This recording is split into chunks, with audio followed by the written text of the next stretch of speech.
नमस्कार जोहार। स्वागत है आप सबका परीक्षा साथी में।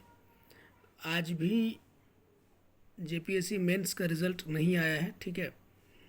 और लोग बेसब्री से इंतज़ार इसीलिए कर रहे हैं क्योंकि जेपीएससी ने खुद अपने तरफ से एक नोटिस जारी किया था और बताया था कि अगस्त के सेकेंड वीक से ये लोग इंटरव्यू स्टार्ट कर देंगे, ठीक है। और बहुत जल्द मेंस का रिज़ल्ट दिया जाएगा और उस नोटिस को आए हुए शायद 10-12 दिन हो गए हैं। आपने खुद नोटिस दिया, आपने खुद इन्फॉर्म किया कि आप आगे क्या करने वाले हैं और उसके बाद इस तरीके से मिजरेबली आप फेल हो गए रिज़ल्ट प्रोड्यूस करने में, तो कहीं ना कहीं लोगों के मन में डाउट होता है। और झारखंड जैसे राज्य में जहाँ पर हर एक परीक्षा कहीं ना कहीं शक के घेरे में आ जाती है, तो ऐसे स्टेट में और भी ज़्यादा लोग तरह तरह की बातें करते हैं और आयोग हर बार उनको मौका भी देती है कि लोग उन पर कीचड़ उछाल सके, ठीक है। एक बहुत ही ताज़ा एग्जांपल है अभी छत्तीसगढ़ का। वहाँ पे कांग्रेस की सरकार थी। आप सबने देखा होगा वो केस, और पीसीएस का ही एग्ज़ाम था, बहाली हुई थी, सरकार ने कराई थी। और अभी जब वहाँ सरकार चेंज हुई, भाजपा की सरकार आई, वो सारा उन्होंने वहाँ पे जब जांच किया तो बहुत करप्शन के मामले सामने आए हैं और बहुत सारे लोग पकड़े जा रहे हैं। ये पीसीएस एग्ज़ाम की मैं बात कर रहा हूँ। अगर हमारे पड़ोसी राज्य में इस तरीके से करप्शन हो सकता है तो झारखंड में भी ये बिल्कुल पॉसिबल है, क्योंकि यहाँ भी कांग्रेस है, ठीक है ना। जिस तरीके से डिले हो रहा है ये कहीं ना कहीं जेपीएससी को शक के घेरे में बिल्कुल लेकर के आ रहा है, ठीक है। आज भी लोग उम्मीद कर रहे थे कि शायद आज तो आ ही जाएगा, लेकिन अभी तक तो नहीं आया है। देखते हैं आगे क्या होता है। अब रिजल्ट तो आ ही जाएगा, कल आए चाहे परसों आए, कभी ना कभी तो आना ही आना है। लेकिन आपने बोल करके ये डिले क्यों किया? आपने तो बोल दिया था ना कि मैं रिज़ल्ट बहुत जल्द देने वाला हूँ, अब और सेकेंड वीक से इंटरव्यू स्टार्ट हो जाएगा, जिसका भी होना हो, ठीक है। जिनका भी रिज़ल्ट आना हो, जिनका भी इंटरव्यू होना हो, जो भी ऐसे कैंडिडेट होंगे, ये उन्हीं की बात हो रही है। ऐसा तो नहीं है जितने लोगों ने मेंस दिया है सबका इंटरव्यू होगा, कुछ ही लोग होंगे। लेकिन एटलीस्ट जो जेपीएससी इतना अच्छा काम कर रही थी, अच्छा इन द सेंस कि बहुत तेज़ गति में आपने एग्ज़ाम कराया, आपने सारा चीज़ करा दिया, बस अब रिज़ल्ट निकालने के समय ये लेट हो रहा है, ठीक है। खैर, देखते हैं क्या होता है। और फॉरेस्टर वाला में भी आपने देखा ही, 18 अगस्त का डेट इन्होंने दिया था, बाद में इसको एक्सटेंड कर दिया गया है। और अभी भी जो जिन लोगों ने पेमेंट कर दिया है उनका अभी भी पे नाउ दिखा रहा है। अब इसके क्या मायने हैं ये तो जेपीएससी ही जाने, लेकिन उसको लेकर के भी जेपीएससी को एक नोटिस देना चाहिए कि जिनका पेमेंट हो गया उनको ये लोग सॉर्ट आउट करेंगे, आगे उसको रिजॉल्व करेंगे। सिर्फ डेट एक्सटेंड करने से नहीं होता है, ठीक है ना। देखिए, कुछ लोग प्लान भी कर रहे हैं कि आने वाले 1-2 दिन के बाद शायद लोग जेपीएससी जाएंगे भी और खुद जा कर के वहाँ अपनी प्रॉब्लम्स को बताएंगे। देखते हैं आगे जो भी होगा, आप लोग के साथ शेयर ज़रूर करूँगा, ठीक है।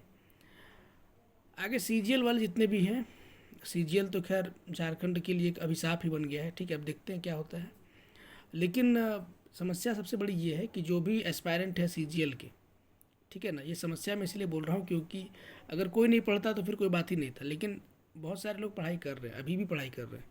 जो डेट सितंबर का दिया गया है उसको मान करके लोग तैयारी कर रहे हैं, ठीक है ना। और बिल्कुल अंतिम समय पे अब ये चल रहा है।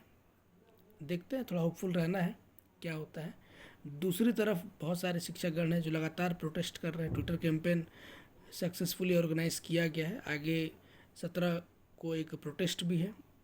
तो आपको तो प्लेटफॉर्म प्रोवाइड किया ही जा रहा है कि आप आए और अपने एंगर को, जो भी आपका सरकार से सवाल जवाब है वो आकर के आप पूछें, ठीक है। आप बताएं सरकार को कि आप कितने नाराज़ हैं, ठीक है ना। तो प्लेटफॉर्म प्रोवाइड किया जा रहा है, लेकिन घर बैठने से नहीं होगा, बाहर निकलिए, प्रोटेस्ट करिए, क्योंकि अभी भी सीजीएल होने में बहुत समय है। आप 1-2 दिन अगर प्रोटेस्ट में इन्वेस्ट कर भी देंगे तो कहीं से भी आपका कोई लॉस नहीं होने वाला है।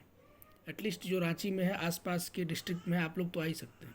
जो बाहर भी हैं वो भी आ सकते हैं, क्योंकि अभी वर्तमान में कोई ऐसा एग्ज़ाम है भी नहीं। And to be very frank, अगर थोड़ा कठोर होकर के बोला जाए, जो लोग सीजीएल की तैयारी, झारखंड सीजीएल की तैयारी लगातार 1-2 साल से कर रहे हैं, अगर वो लोग सोचेंगे कि हम 10-20 दिन में पढ़ करके हम सीजीएल सेंट्रल लेवल का निकाल लेंगे, तो ये थोड़ा सा असंभव वाला बात हो जाता है, ठीक है। क्योंकि सीजीएल सेंट्रल के लिए एक डेडिकेटेड भीड़ पहले से है जो पूरे भारत में तैयारी कर रही है, ठीक है। वो डेडिकेटेड है, उनको नहीं मतलब है कि उनके राज्य में कौन सी वैकेंसी आई है, कौन सा एग्ज़ाम हो रहा है कोई मतलब नहीं है, उनका सिर्फ और सिर्फ एक ही टारगेट रहता है CGL। तो उसके लिए एक अलग भीड़ है, ठीक है। उसको ऐसी भीड़ को बीट कर पाना थोड़ा सा मुश्किल हो जाता है, खास करके ऐसे कैंडिडेट के लिए जो लगातार खोट्टा, नागपुरी और इन्हीं से डील कर रहे हैं पिछले 1-2 साल से, ठीक है ना। बाकी आपके टैलेंट के ऊपर है, अगर आपको खुद पे भरोसा है तो CGL सेंट्रल लेवल का भी आप लोग एग्ज़ाम दे सकते हैं, ठीक है। हम लोग अपने अनुभव के आधार पे आपको मैं बता रहा हूँ, ठीक है ना।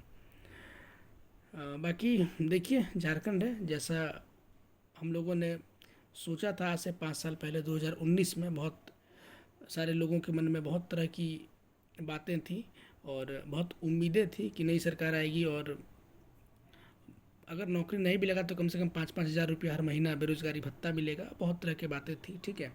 लोग काफ़ी खुश थे, हेमंत है तो हिम्मत है और तमाम तरह के नारे गढ़े जा रहे थे। लेकिन ये 5 साल कैसा रहा, कैसा बीता, ये सब तो आपके सामने ही है, ठीक है ना। अब देखते हैं आगे आने वाला 5 साल झारखंड की जनता क्या डिसाइड करती है और अ, फिर किसको मौका देती है, ये भी देखना दिलचस्प होगा, ठीक है ना। झारखंड की जनता भी महान है, आगे तो खैर हम लोग इस पर बात करेंगे ही।